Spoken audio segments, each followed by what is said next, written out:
Adam, and I know last year was last year, we all get that, but this first meeting of the season with the Colorado Avalanche, is it one that you might have had circled on your calendar when the schedule came out?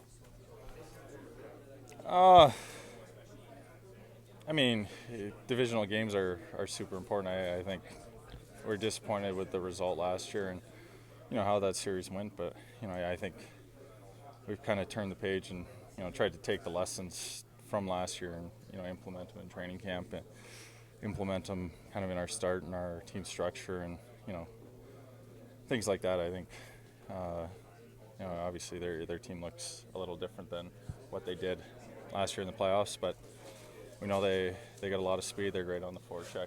They got a couple of big guys on the back end that can really move the puck and are dangerous offensively. So, I think the importance of this game, and the importance of moving forward is we trust our structure. I think to date it's done a great job of getting us where we are, and we can kind of play any style of game. I think but we do, or we're at our best when we're really defensively sound. We're not really allowing a lot of rush chances. We're breaking the puck out cleanly, and the special teams have been really good for us to start the year, and that was a big story in the series last year. So there's it's not kind of a revenge game. It's we've kind of had to move past that disappointing result, but we're just focused on how we can come to the rink, put our best foot forward, and put ourselves in a good spot to be in the playoffs, and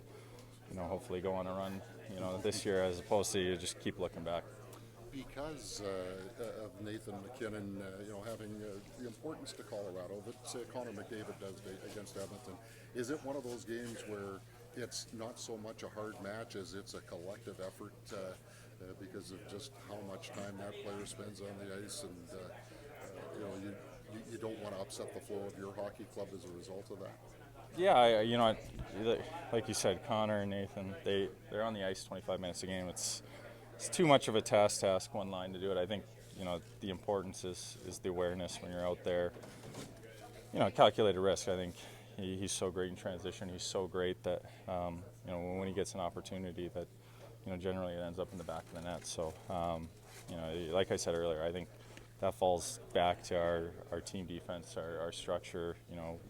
Whatever line's kind of out against him, the importance of staying over top of his speed and kind of jumping at the chance to create turnovers and get the puck back and kind of wear him down. It's important that his shifts are long, they're heavy. He's got a battle on both ends of the rink, and you look at the impact he had on last game, 5 assists.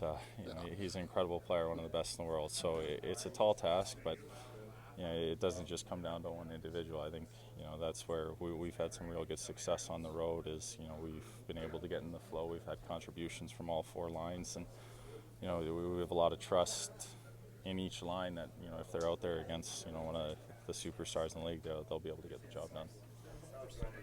Changes to the structure that you implemented that flowed from that disappointment in that playoff series against Colorado that we're seeing showing up in the early goings here that are leading to your success? Well, I think special teams has been critical.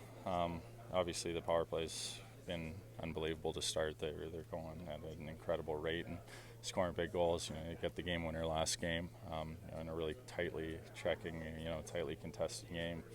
Penalty kill, is still a work in progress, but I think we've made some strides there. We're a little more aggressive. I think not a lot has changed 5-on-5. I think it's just more having that conviction in our 5-on-5 structure, and when things aren't going our way, as opposed to getting loose and turning it into a transition game, to kind of doubling down and what we're good at and managing the puck, and if the chances are there, you take them, but kind of limiting those turnovers. Last year, Colorado really fed off their forecheck and transition, so they've got a lot of speed. They got a lot of D that can jump up in the play and make it 4-man attack. So it's important that we do that tonight. How would you sense compete level? Because that's something that Scott emphasized from the time that he took over as head coach. Sorry, what was it? Compete level. That's something that Scott really emphasized since he took over. Yeah, I think that's something you see in practice. It's not necessarily fighting or body checks, but winning your one-on-one battles, making the right play, getting in front of pucks, you know, kind of doing things that, you know, aren't necessarily the most fun, but, you know, doing what it takes to win. I think, you know, but, you know, it starts well before the game, you know, kind of our practice habits, what we do away from the rink to take care of our body, you know. So I feel like we've done a real good job of that, and you know, for the most part this year we've really liked our efforts in most games, and you know, it's important that that continues. Adam, it takes a village to kind of keep a hockey team healthy and happy, and you guys get to honor one of your kind of unsung behind the scene guys tonight. Just what does a guy like Pritchard mean kind of for the group, and nice to have his 1,000th game tonight? Yeah, it's awesome. I think, you know, one, it's awesome to get to celebrate him at home. I think, you know, you get some more friends, family at the game, but you know, oftentimes those guys behind the scenes are, you know, what makes the team kind of tick. Yeah, they do a lot of jobs to make our lives so easy, but you know, he's got this infectious energy.